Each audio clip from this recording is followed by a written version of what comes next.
Você falou TEA. Explica para quem está ouvindo aí o que seria.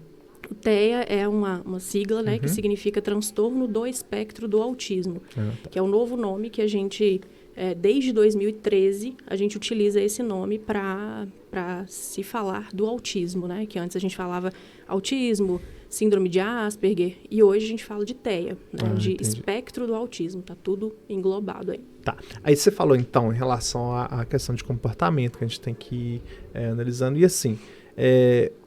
como que eu posso identificar? Eu sou pai, eu tô lá na minha casa, como que eu consigo ir identificando que meu filho tem alguns traços do TEA, por exemplo?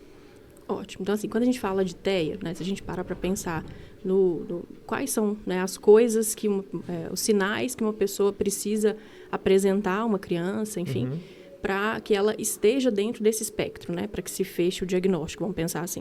Ela tem que ter comprometimento, né, na comunicação social, na interação social e interesses restritivos e repetitivos. Então, quando a gente vai olhando o desenvolvimento dessa criança, desde pequenininho, algumas coisas podem ir aparecendo com relação a isso. Né? Podem aparecer atrasos no desenvolvimento, então era esperado, por exemplo, que essa criança já estivesse falando, e já são 2 anos, por exemplo, essa criança não fala ainda, e aos 2 anos já é esperado que ela fale mais de 50 palavras, e ela não fala nenhuma palavra, então isso está em atraso. Né? Mas a gente tem que ficar de olho nesse atraso do desenvolvimento e também alguns sinais. Então, às vezes ela não fala, e não quer dizer que não falar seja autismo, né? Mas às vezes ela não fala, mas ela também não busca a interação com a outra pessoa. Então, a comunicação, que é uma das coisas é a fala, os sinais, os gestos, está em atraso. E essa interação também, porque às vezes ela não busca um coleguinha, ela não busca um amigo, né? Então a interação também está atrasada. Às vezes ela pega os mesmos brinquedos e brinca das mesmas coisas, do mesmo formato, às vezes anda na pontinha dos pés.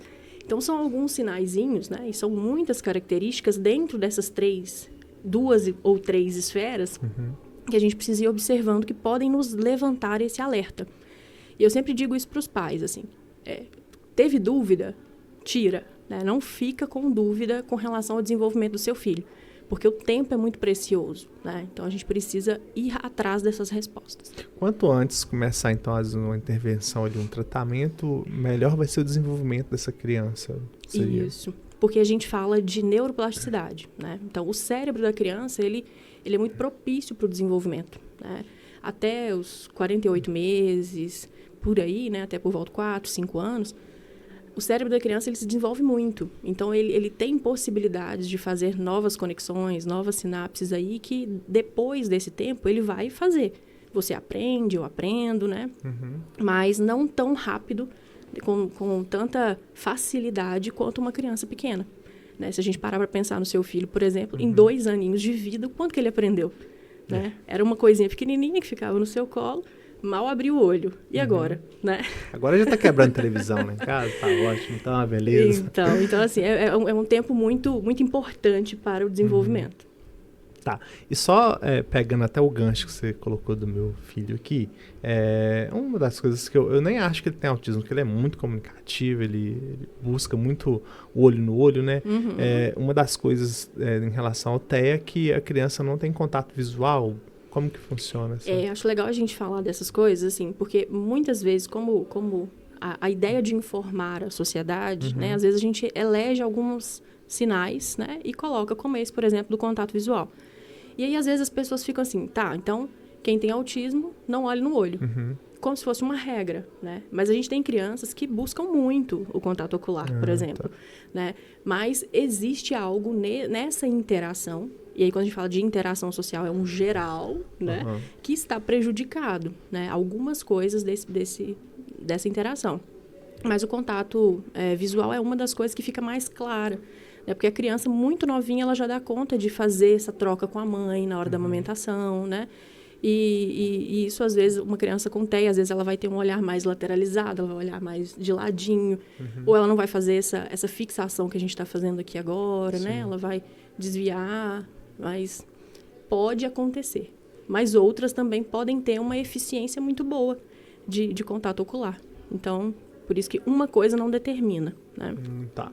E em relação à idade, por exemplo, você tá falando de bebê, né? Tem uma certa idade que eu consigo já diagnosticar isso? Sei lá, o papai tá vendo e a mamãe tá vendo esse podcast aqui, ó. Meu filho eu consigo já olhar isso já com ele bebê. Tem alguma certa idade, com alguns meses já consigo verificar isso? Então, para algumas crianças que a gente chama, às vezes, de bebês de risco, né? Que ou tem irmãos que já têm algum outro tipo de transtorno de desenvolvimento, né? Então, a gente fica vigiando esse desenvolvimento. Aí, a partir dos 6 meses, a gente já consegue, com alguns instrumentos, ir vigiando. Né? Não quer dizer que a gente vai ter um diagnóstico ali. Mas aí, aos 6 meses, se faz uma checagem de como está o desenvolvimento, depois 12 meses. Então, essa é uma dica bem legal para os pais, né? Não tem que haver algum problema para se vigiar o desenvolvimento, né? Às vezes pensam, eu vou levar só no pediatra e tá tudo certo, né? Mas às vezes não, às vezes muitos pediatras são muito cuidadosos e tudo, mas essa questão de olhar para um todo da criança, né? Às vezes ele vai olhar mais a saúde física, mas não vai olhar esse desenvolvimento cognitivo, motor, né? Então são coisas que são legais de ficar de olho. E desde muito novinho, né? Se existir um precedente aí de necessidade, ou irmãos, ou parentes, né? Que levantem esse alerta para maior, né? A gente procura mais rápido. Mas se não, né? Mas mesmo assim os pais quiserem, isso é possível ser feito. Tá, aí no caso você até colocou em relação a ter algum familiar, um irmão, alguma coisa assim, que já tenha algum tipo de... assim, mas e se... não tem? Por exemplo, meu filho tá lá, ele tem 4 meses e eu já quero começar a observar, porque eu tô vendo que ele tá olhando, por exemplo, como você disse, muito lateralizado. E aí, tem alguns sinais que eu já posso, assim, já ficar observando? Então, existem o que a gente chama de marcos do desenvolvimento, né?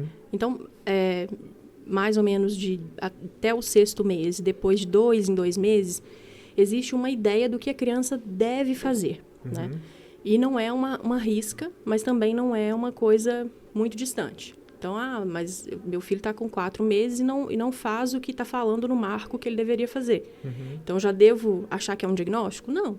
Nós vamos acompanhar isso, ficar de olho, mas você já deve estar atento. O que ele deveria estar fazendo nessa idade, sabe? São perguntas que a gente deve se fazer enquanto profissionais, né, que acompanham as crianças, mas também enquanto pais. Porque, às vezes, essa criança ela não vai chegar no meu consultório para que eu faça esse questionamento. Às vezes, ela vai estar em casa, né? Então, e comparar. Às vezes, as pessoas falam assim, comparar é ruim. Depende. Existe essa média, né, da população e das crianças. Então, eu tenho um coleguinha, eu tenho um priminho, eu tenho um outro parente, enfim, meu filho anterior fez isso com tantos anos. O meu outro não está fazendo. Será que eu devo me preocupar? Então, assim, procura, joga na internet, marcos do desenvolvimento. E aí vai ter lá algumas ideias do que a sua criança deveria fazer mais ou menos nessa idade. Algumas crianças vão atrasar em um ou outro marco, né? Porque aí a gente tem marco sociocognitivo, motor, né? Essas questões todas. Então, um ou outro pode estar um pouquinho atrasado, mas outros estão compensando ou estão indo em frente. Então, a gente tem que ficar sempre de olho nessa média aí, né? Ele está correspondendo ao que é esperado para essa idade. Tá, e se estiver correspondendo demais? Como que faz? Ótimo, tá né? Ótimo, né? Ótimo. Mais ou menos, né? Aí a gente...